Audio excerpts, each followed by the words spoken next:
On tonight's Gwinnett Prep Rally, the Road Warriors were out in full force Friday as multiple ranked teams went into enemy territory and came away with key wins. Norcross rode a career day from its star running back in a battle of Region 7 unbeatens against Collins Hill. North Gwinnett and Mill Creek started slow, but both teams lit up the scoreboard in the last 3 quarters. Brookwood built a big early lead, but a furious Shiloh comeback meant the game wasn't decided until the final minute. Plus, we talk defending a state title with Grayson running back Wayne Gallman, and much more on this edition of GPR. And it starts right now. For 20 years, there's only been one home for high school sports, Gwinnett Prep Rally. Hello and welcome to this week's edition of Gwinnett Prep Rally, now in our 20th season of covering high school athletics in Gwinnett County. And you can catch the show right here on GCPS TV for all the football, basketball, soccer, and baseball action from Class 6A all the way down to Single A. I'm Todd Klein alongside Will Hammock from the Gwinnett Daily Post. And Will, there are still a couple of weeks left in the regular season, but barring a major upset, it appears that Region 7 will have a new champion. It looks like it. We talked before the season about Norcross having all this talent. Would they be able to put it together? They looked on paper like the best team, and they've gone out on the football field and proved it. They were playing well on both sides of the ball and really emerged as the class of that region. Well, let's see how it all unfolded this past Friday night with the top 2 teams in Region 7 squaring off as Norcross traveled to Suwanee to take on Collins Hill. GPR's Nathan Shutter has more. Collins Hill playing host to Norcross with top spot in Region 7 on the line on the first play of the game. Alvin Kamara is in the Wildcat formation. He takes the ball right, picks up some nice blocks to break free into the secondary. Nobody's going to catch him. 80 yards on the touchdown run to put the Blue Devils up 7-0, and it was just the beginning for Kamara. Still in the first quarter, Norcross with the ball. The give is to Alvin Kamara. He bursts through the middle and takes off 61 yards for his second touchdown of the game. Blue Devils in control, up 14-0. Collins Hill trying to answer. Brett Sheehan back to pass, and he hooks up a Tyler Henderson. He slips some would-be tacklers, and he's off to the races. No one's going to catch him. Touchdown Eagles, and the deficit is cut to 7.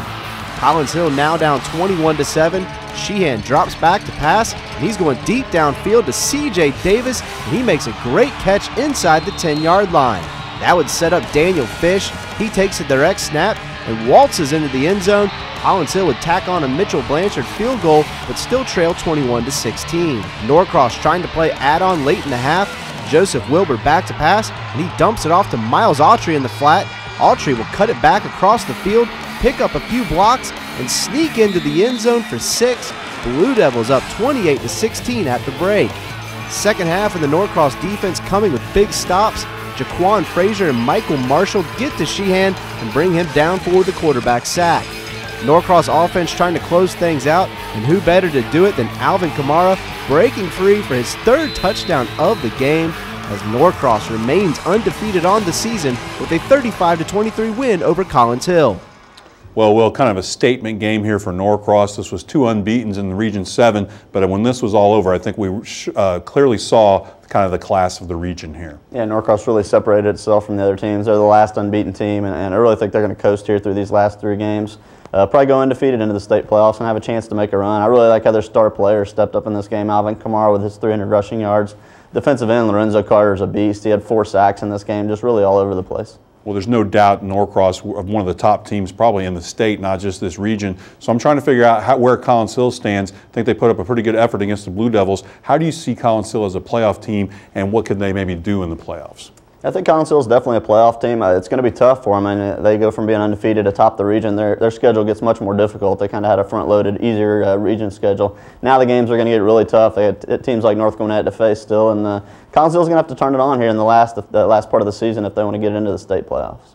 Well, back to the highlights and another important Region 7 matchup with playoff implications as North Gwinnett went on the road to Mill Creek with both teams still alive for a potential home game in the state playoffs. GPR's Matt Pelkey has the call. It was Pink Week as Mill Creek hosted North Gwinnett in a key Region 7 showdown. After a slow first quarter, things got rolling in the second. Mill Creek down 3-0, but not for long. Ja'Cory Lewis takes the option pitch, bursts through the hole, and he is gone. By the time a defender can touch him, he's crossing the goal line. 71 yards for the score. Mill Creek in front 7-3. Next possession for North. QB Michael Haynes rolls to his left and throws a beautiful touch pass in the back corner of the end zone. Almanzo Brown is there to haul it in for the score. Bulldogs back in front, 10-7. Mill Creek with the ball, and again it's the option, but this time it's Devazier Felton on the carry. He busts it outside, cuts back at the 2, and dives into the end zone for 6. Extra point is good, Hawks on top, 14-10. North on the march again. Cam Lewis takes the handoff, breaks 2 tackles up the middle, and he's going to take it in. 39-yard touchdown. The seesaw battle continues. But on the next Mill Creek possession, Felton with the carry, he's going to be stripped. Carter Cross jumps on it for the Bulldogs, and they're knocking on the door again. Haynes again throws to the left corner, but this time it's Caleb Scott who's going to go up and get it. Extra point was no good, but North pushes the lead to 23-14. On the ensuing kickoff, remember it's a live ball after 10 yards. No one can pick it up from Mill Creek, so Bobby Young gladly swoops in for the recovery. Lewis would punch it in from 2 yards out for a 30-14 halftime lead. Second half, Hawks on the comeback. Down just 8, Daniel David scores on the quarterback keeper. 2-point conversion was no good, but Mill Creek is down just 2, 30-28. But that's as close as they got. David drops back to pass, but Dante Sawyer, defensive tackle, plucks it out of the air with one hand. He goes in for the score, and North Gwinnett gets the win, 47-28. Well, Will, when you play that big region showdown early in the season instead of late in the season, it seems like it skews everybody's opinions. I think people are forgetting a little bit about North Gwinnett and what a quality ball team this is. Yeah, they're always going to be great, and it's no different this year. I think they've emerged as what they are, the #2 team in the region. Obviously, they play with a Norcross team that may be the best team in the state, most talented team in the state. So losing that game is no problem at all. I think North was able to refocus its goals, and I think they're on track to get what they wanted, a home playoff game. A little tougher to kind of figure out Mill Creek. It looks like a lot of talent there. They've had a lot of almost games, but they seem to make a lot of mistakes. If they can get that figured out, it seems like they could still be a very dangerous playoff team. Yeah, you saw it on the highlights there, how many turnovers they made in this game. I mean, you can't make those kind of mistakes and expect to be one of the better teams in the region like North Gwinnett. And that was the key here, the miscues. I mean, when they get into these big games, Mill Creek can't afford those slip-ups. I mean, you have to play almost a flawless game if you expect to get in that upper echelon of a tough region like Region 7. So that's really, they just really have to overcome that hurdle and push past it. And I think you're going to see that in the next couple seasons out of Mill Creek, that they'll emerge as one of the elite teams in the region. Well, the Shiloh Generals were looking to break a 3-game losing streak this past Friday night, but in order to do so, they would have to knock off Brookwood and end a 17-game losing streak to the Broncos. It looked like a mismatch on paper, but this game would come down to the final minutes. Matt Pelkey has all the action from Shiloh. Brookwood traveled to Shiloh Friday for a Region 8 clash, and the Broncos got the scoring started early. Quarterback Zach Moon drops back to pass, has all the time in the world, steps up in the pocket and heaves it downfield. Colin Cotter has to come back on the ball, but he makes the adjustment and he'll score. Brookwood up 7. Shiloh with the ball. Devontae James lets it loose, but it's underthrown. Matthew Price jumps in front and picks it off. He'll return it all the way down to the General's 6-yard line, and the Broncos are back in business.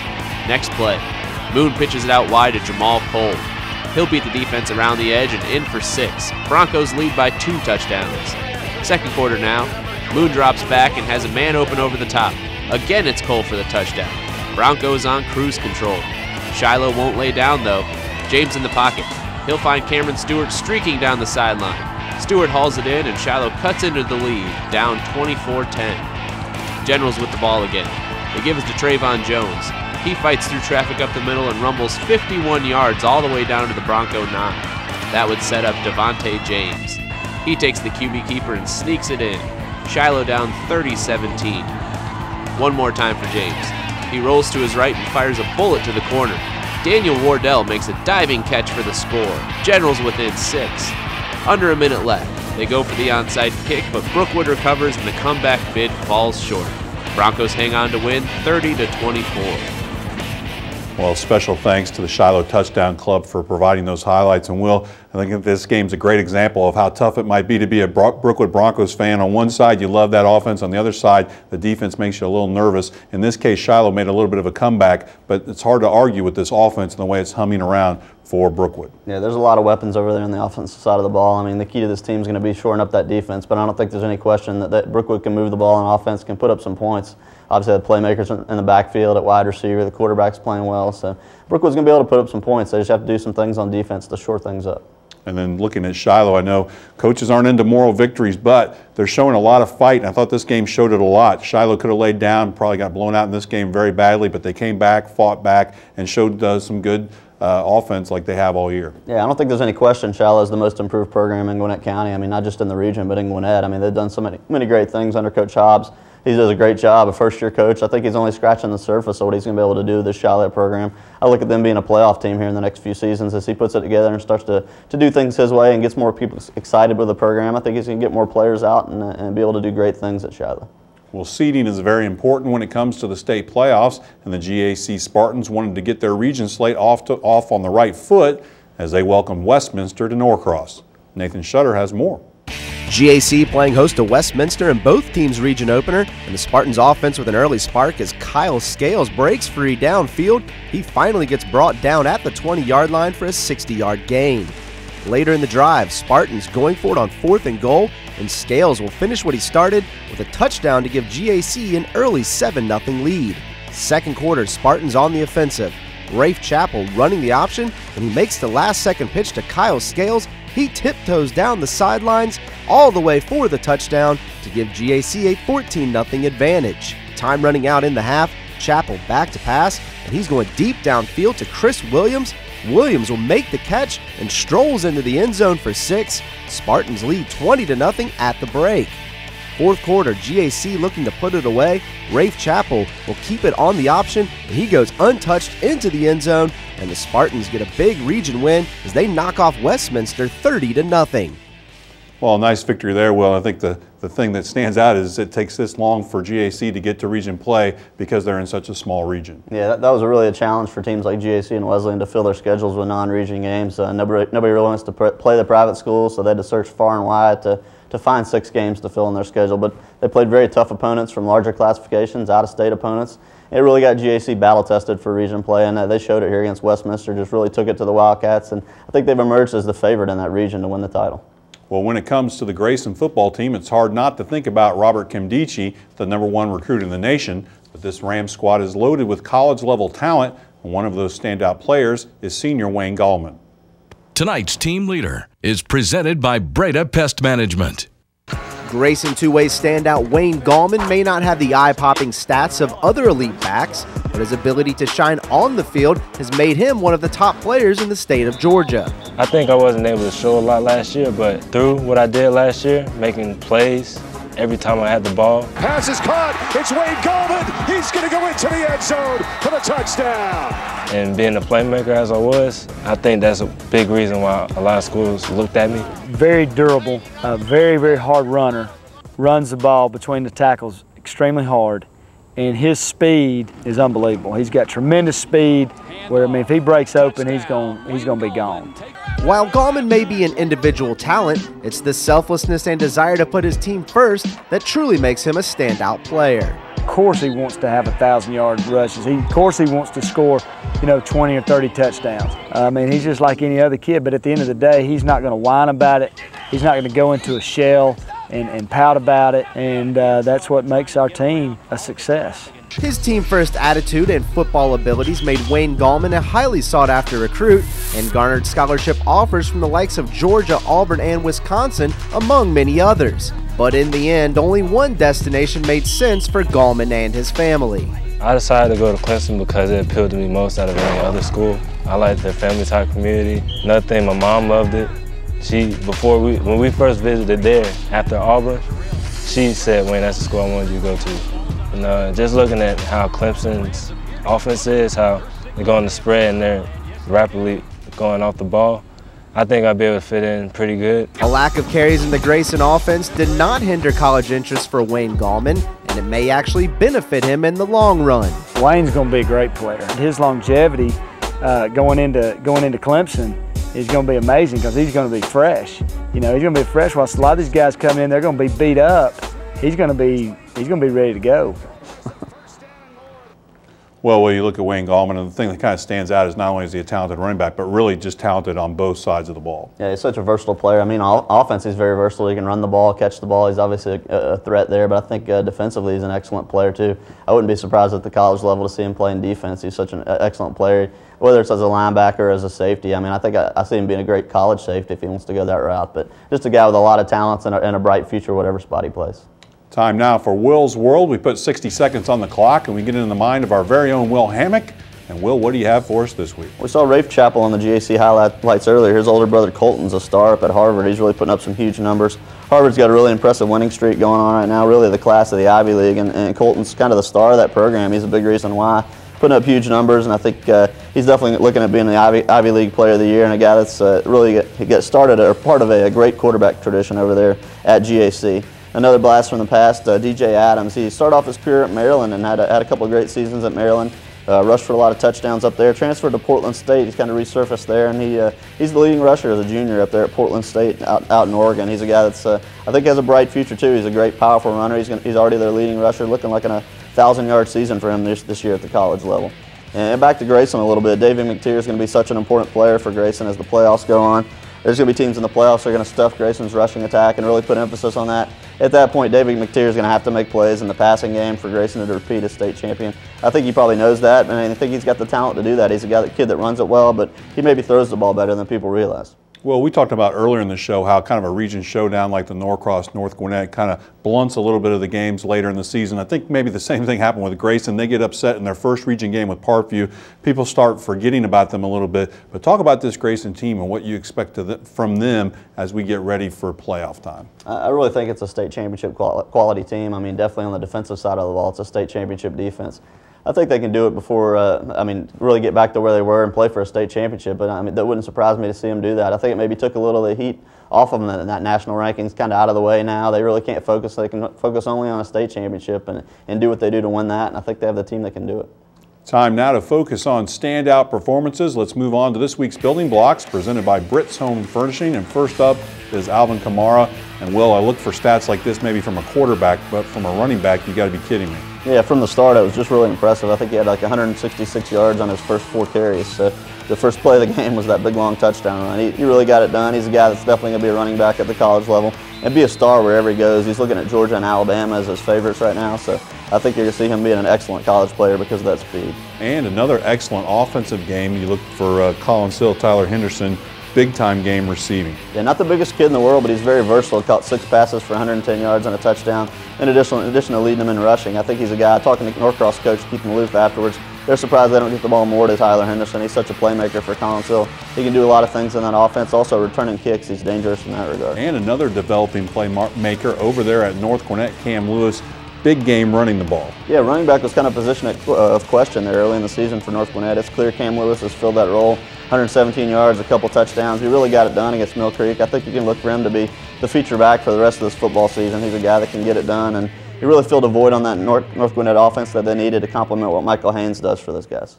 Well, Will, those were all great performances. Who else played well last week that we should mention? Peachtree Ridge got a big win, and Jordan Ellis was a big region ride. 30 carries, 232 yards, and 3 touchdowns. So congratulations to Jordan for a big game and for Peachtree Ridge getting a win. For the past 20 years, Gwinnett Prep Rally has been the county's #1 place for high school sports, and every week we will be sitting down with the show's creator, Jeff Batten, to take a look back at the show's great history.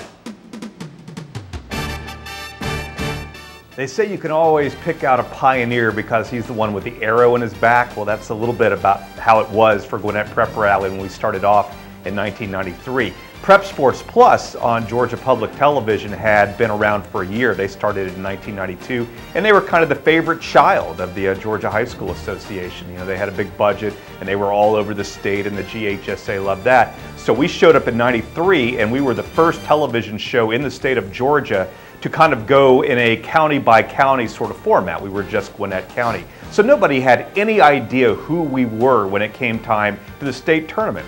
And we were running from GHSA officials for most of the 1993-94 season. I can remember when Parkview went to the Final Four in boys basketball in '94, and I was dodging the security people like nobody's business because they didn't know who we were and what we were doing there. And everybody thought that if you had a camera back then, you were trying to record the entire game for like a full-length sort of way, and you would try to explain, no, this is just highlights. It's like watching it on Channel 5 or Channel 2, and they would be like, nope, nope, nope, if you've got a camera here and you're with a TV outfit, then that means you're here to shoot the whole game, and that's illegal. And this just went on, and to try to convince Tommy Gillibo, who was the Ralph Swearingen at the time at the GHSA, that we were just doing highlights, he had no comprehension, and he flat hung up on me one time. So I finally went down to the GHSA in the spring of 1994 and lobbied to have shows like ours allowed at state level events. We could only show X number of minutes per week, and that was fine because that's all we were doing anyway. But it was a really tricky first couple of years because nobody had any idea who we were, and we were really not shown a lot of respect. Well, Will, in 20 years, a lot has changed about the coverage of high school football. Obviously, you're right in the mix every Friday night up in the press box, and these days you have a lot of company up in that area. Yeah, we kind of feel the same way as newspapers. I mean, it used to be the Gwinnett Daily Post and the AJC were the only two people covering the game, the only people in the press box, and now you have all these recruiting services, internet services, everybody's shooting their own video. I mean, it's very packed in the press box. Afterwards, there's 6, 7, 8 people wanting to get interviews with players and coaches, wanting to know where they're going to go to college. So it's a lot more crazy on the field, a lot more crazy in the press box, and a lot more ways to get your news than there used to be. Time now for Will to make some press box enemies and give his predictions on some key matchups on the gridiron. It's brought to you by Tommy Lee Carpets. We call it Beat the Post. We give you a chance to do exactly that. We start off with Dawson County at Buford. Yeah, Buford's one of those teams we're forgetting about. They lost the early game, but I think they're going to cruise through their region and win this game and win the region. And then how about Central Gwinnett goes on the road at Brookwood? Could be a lot of points in this one. I think so. I think Brookwood's probably going to win it just because E-Man Westmoreland's got a banged up ankle. It's going to be very tough for them to win that game without him. And then Shiloh playing at Parkview. Can Shiloh put a little scare into the Panthers? I think Shiloh will definitely put a scare into Parkview. I think this game's going to be a lot closer than people think. I think Parkview will eventually win, but it's going to be one of those knockdown, drag-out battles, and Parkview will pull it out. Another kind of interesting game, Mill Creek playing at Duluth. I think Duluth's a little better than people might think. Can Mill Creek get it going and show what they're made out of? This game's very, very important for Mill Creek. They have to win this one if they want to get in the playoffs. If Duluth wins it, they're right back in the mix. So I think it's going to be a close game, a back-and-forth game, but I think Mill Creek's going to get it done. On paper, this looks like a really good one. South Gwinnett at Grayson, a big region game. Will it actually live up to that on the field? South Gwinnett's offense has been amazing. Obviously, their schedule is going to get a lot tougher, much like Collinsville over in Region 7. It's going to be tough down the stretch for South, and I think they're going to lose this one. It's a very tough Grayson defense they're going against. All right, that's going to do it for this week's GPR, but be sure to join us next week for more highlights and features with a full slate of Friday night football. And you can see Gwinnett Prep Rally every Tuesday through Friday right here on GCPS TV. And you can go to GwinnettPrepRally.com for all the scheduling details. For Will Hammock and all of us here at GPR, I'm Todd Klein. Thanks for watching, and we'll see you under the lights. Grab some wood there, bub.